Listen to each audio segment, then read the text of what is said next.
چلیں آج کی اس دلچسپ گفتگو کا آغاز کرتے ہیں۔ آج ہم غزوہ حنین کے اس انتہائی اہم تاریخی واقعے اور اس کے ان دیر پا معاشی اور سماجی اثرات کو سمجھنے کی کوشش کریں گے جو آج 1400 سال بعد بھی قائم ہے۔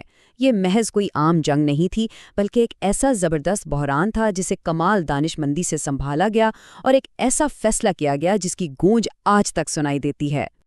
اب ذرا اس آنے والے بحران کی شدت کا اندازہ لگانے کے لیے اس بڑی تعداد پر غور کریں۔ 12,000 فوجی۔ فتح مکہ کے بعد یہ عرب کی سب سے بڑی اور طاقتور قوت بن چکی تھی، اور سب سے اہم بات، یہ فوج اپنی تاریخ کی سب سے بڑی کامیابی حاصل کرنے کے محض چند ہفتوں بعد ہی ایک نئے محاذ کی طرف مارچ کر رہی تھی۔ حیرت کی بات تو یہ ہے کہ حالات نے کتنی تیزی سے پلٹا کھایا۔ فتح مکہ، پھر 14 دن کا مختصر سا وقفہ، اور پھر سیدھا وادی حنین کی طرف پیش قدمی۔ مطلب ایک بہت بڑی کامیابی کے فوراً بعد اتنی جلدی ایک نئے اور بڑے تصادم کا آغاز واقعی سوچنے پر مجبور کر دیتا ہے۔ حصہ اول، نئے دشمنوں کا ابھرنا۔ چلیں دیکھتے ہیں کہ حوازن اور ثقیف کے قبائل نے مل کر کیا حکمت عملی اپنائی۔ بنو حوازن اور بنو ثقیف، جو کہ عرب کے 2 بڑے قبائل تھے، انہوں نے اس بڑھتی ہوئی طاقت کو روکنے کے لیے اکا کر لیا تھا۔ ثقیف کے رہنما نے واقعی ایک انتہائی سخت، بلکہ یوں کہیے کہ خطرناک نفسیاتی حربہ استعمال کیا۔ اس نے پوری فوج کو حنین کی وادی میں جمع کیا اور حکم دیا کہ تمام عورتیں اور بچے بھی میدان جنگ میں لائے جائیں۔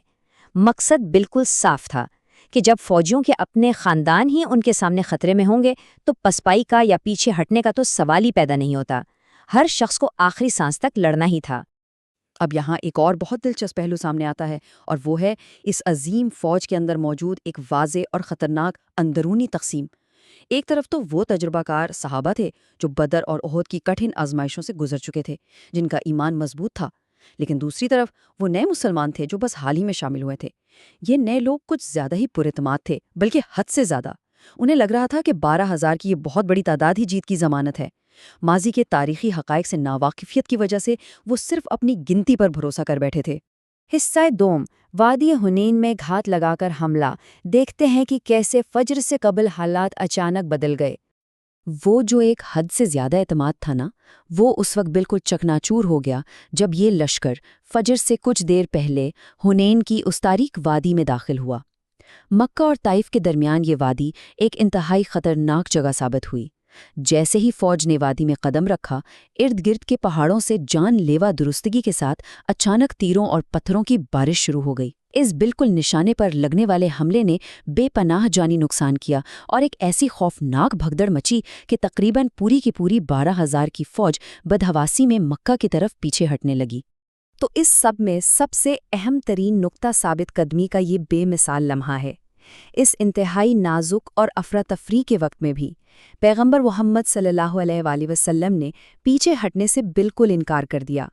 یہ وہ موقع تھا جب انہوں نے فرمایا، میں نبی ہوں، اس میں کوئی جھوٹ نہیں، میں عبد المطلب کا بیٹا ہوں۔ اپنے سفید خچر پر سوار وہ اکیلے ہی دشمن کی صفوں کی طرف بڑھتے رہے، اور جب حضرت عباس نے خچر کو روکنے کی کوشش کی تو وہ سواری سے اتر کر پیدل ہی آگے بڑھنے لگے۔ یہ واقعی ایک کمال درجے کی قیادت تھی۔ حصہ سوم، فتح کے لیے دوبارہ صف بندی، مسلمانوں کی وہ شاندار واپسی جس نے جنگ کا رخ بدل دیا۔ حضرت عباس رضی اللہ عنہ کی وہ گونجتی ہوئی پکار اور پیغمبر صلی اللہ علیہ وسلم کا وہ اٹل موقف، اسے دیکھتے ہی پیچھے ہٹنے والی فوج کو خطرے کا شدید احساس ہوا۔ انہیں فوراً اندازہ ہو گیا کہ وہ اپنے قائد کو اکیلا چھوڑ آئے ہیں، اور بس پھر وہ سب تیزی سے واپس میدان کی طرف پلٹ پڑے۔ اس زبردست جوابی حملے نے تو جنگ کا پاسا ہی پلٹ دیا۔ دشمن ہر طرف بھاگنے پر مجبور ہو گیا، اور اس عظیم فتح کے بعد جو مال غنیمت ہاتھ آیا وہ حیران کن تھا۔ ذرا تصور کریں، 6,000 قیدی اور 24,000 اونٹ۔ یہ اعداد و شمار خود بتاتے ہیں کہ یہ فتح کتنی بڑی تھی۔ حصہ چہارم، طائف کا محاصرہ، وادی حنین کے بعد پیش آنے والا ایک طویل اور صبر آزما مرحلہ۔ حنین سے فرار ہونے کے بعد دشمن کی فوجیں طائف کے مضبوط قلعے میں جا کے محصور ہو گئیں۔ اب قلعے کے اندر انہوں نے پورے 1 سال کا راشن جمع کر رکھا تھا۔ مسلمانوں نے حکمت عملی اپناتے ہوئے اعلان کیا کہ جو بھی غلام ان کے پاس آ جائے گا اسے آزاد کر دیا جائے گا، جس پر بہت سے غلام آ بھی ملے، مگر دلچسپ بات یہ ہے کہ اس محاصرے کا اختتام کسی تباہی پر نہیں ہوا، بلکہ ایک انتہائی غیر متوقع سفارتی فیصلے پر ہوا۔ پیغمبر صلی اللہ علیہ وسلم نے اپنا وقت ضائع کرنے کے بجائے محاصرہ اٹھا لیا اور طائف والوں کو بددعا دینے کے بجائے ان کی ہدایت کے لیے دعا فرمائی۔ حصہ پنجم، دولت اور انصار، کس طرح مال غنیمت نے ایک سفارتی بحران کھڑا کیا۔ جنگ کے اختتام پر ایک بالکل غیر متوقع اور اندرونی سفارتی بحران نے جنم لیا۔ یہ سارا مسئلہ اس بے پناہ مال غنیمت کی تقسیم کا تھا۔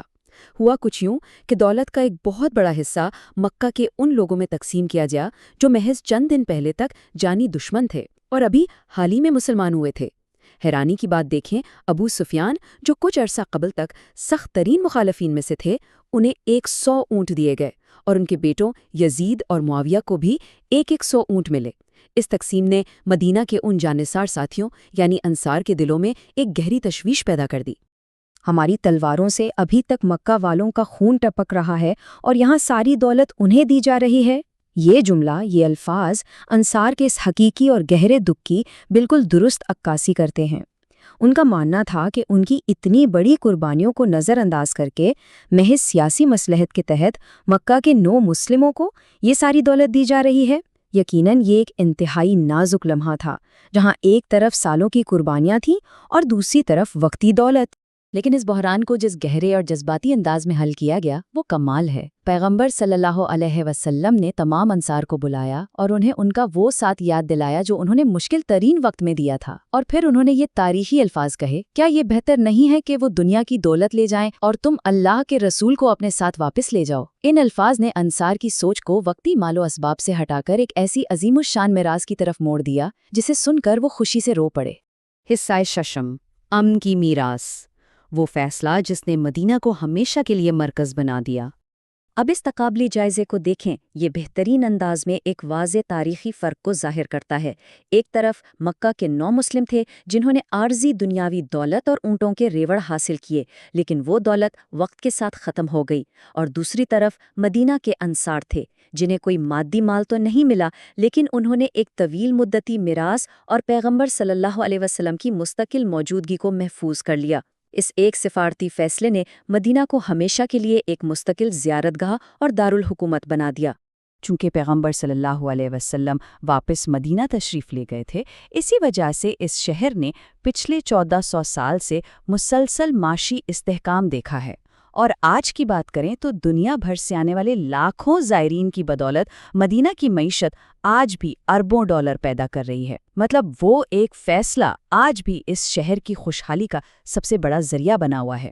معاشی اثرات سے ذرا ہٹ کر دیکھیں تو اس واقعے اور اس سے پیدا ہونے والے بحران کے اس پرامن حل نے برسوں سے جاری علاقائی خانہ جنگیوں کو ہمیشہ کے لیے ختم کر کے رکھ دیا۔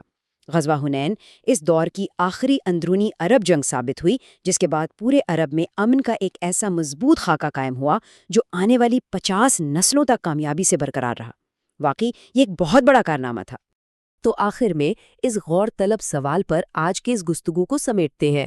1400 سال پہلے عارضی دولت چھوڑنے کے محض ایک فیصلے نے کس طرح اربوں ڈالر کی ایسی معاشی بنیاد کھڑی کر دی جو آج بھی ترقی کر رہی ہے۔